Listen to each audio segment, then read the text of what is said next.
Professor Dave here. Let's learn the colors. He knows a lot about all kinds of stuff. Professor Dave explains.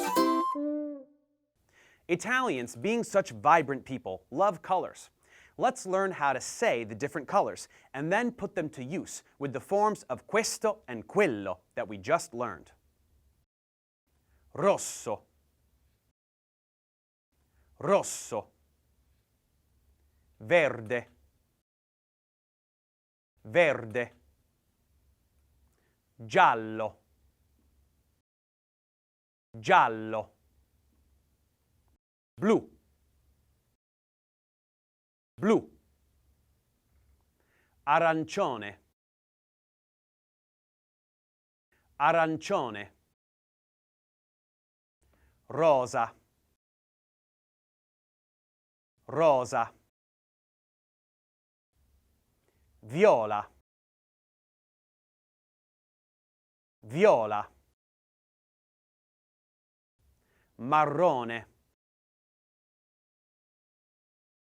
marrone, azzurro, azzurro,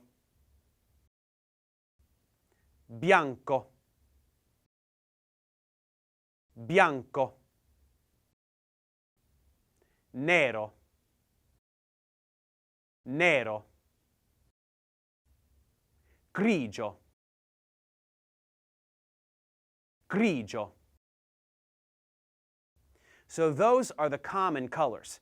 Let's make a note that most of these operate like normal adjectives, but blu, viola, and rosa are invariable, so those don't change at all, no matter what the gender or number of the noun they describe.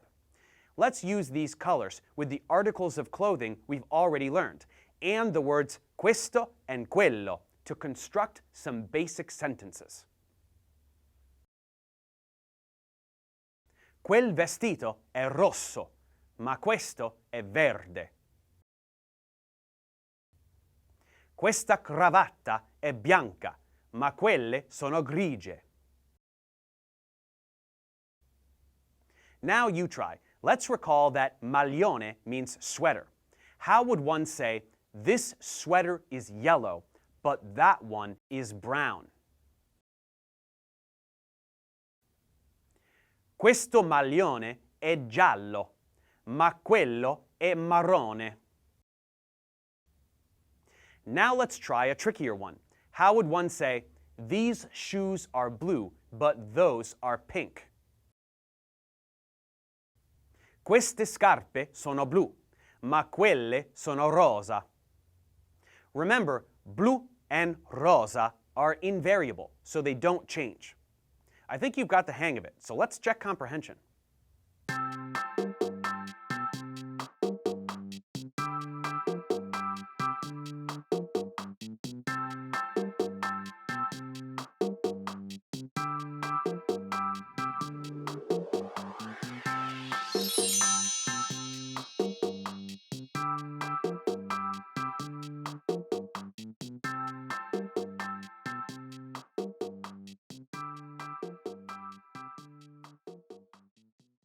Thanks for watching, guys. Subscribe to my channel for more tutorials. Support me on Patreon so I can keep making content. And as always, feel free to email me, ProfessorDaveExplains@gmail.com.